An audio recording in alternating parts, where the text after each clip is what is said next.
भगवंताच्या भक्तीचं नेमकं स्वरूप काय? भगवंत भक्ती कशाला म्हणतात? याचं सविस्तर विश्लेषण मांडण्याकरिता आणि अधिक मासाच्या पावन मुहूर्तावर भगवान श्री गणेशाच्या भक्तीचा मार्ग प्रशस्त करणारा श्री गणेश गीतेतील भक्तियोग गणेश भक्तांसमोर मांडण्याकरिता प्रवचनमालेचं आयोजन करण्यात आलं आहे.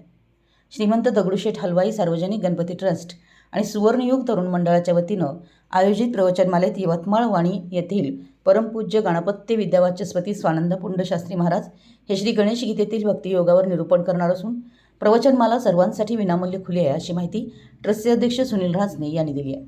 श्रीमंत थोरले बाजीराव रस्त्यावरील नु.म.वि. प्रशाला व कनिष्ठ महाविद्यालयाच्या सभागृहात दिनांक 17 ते 23 मे 2026 दररोज सायंकाळी 6:30 ते 8 या वेळेत ही प्रवचनमाला होणार आहे.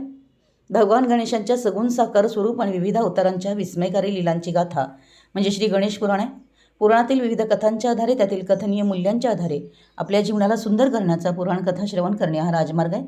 याद्वारे श्री गणेश नामाचं अद्वितीय महिमा श्री गणेश गीतेतील कर्मयोग गणेश भक्तांसमोर मागील प्रवचनमालांमध्ये उलगडण्यात आला होता. भगवान श्री गणेशांनी द्वापारयुगातील श्री गजानन अवतारामध्ये माहिष्मती नगरीचे सम्राट महाराज वरेण्य यांनी केलेला दिव्य उपदेश म्हणजे गणेश गीता. श्री गणेश पुराणाच्या क्रीडाखंडामध्ये हा उपदेश ग्रथित करण्यात आला आहे. भारतीय संस्कृतीमध्ये अनेक प्रकारच्या गीता प्रचलित आहेत. गीता शब्दाचा अर्थच गायन करण्याची किंवा केलेली गोष्ट. माणूस गायन त्याच वेळी करू शकतो ज्यावेळी तो अत्यंत प्रसन्न आनंदी अवस्थेत असतो. वेगळ्या शब्दात तशी अवस्था कायम टिकवण्याची भारतीय पद्धती आहे गीता.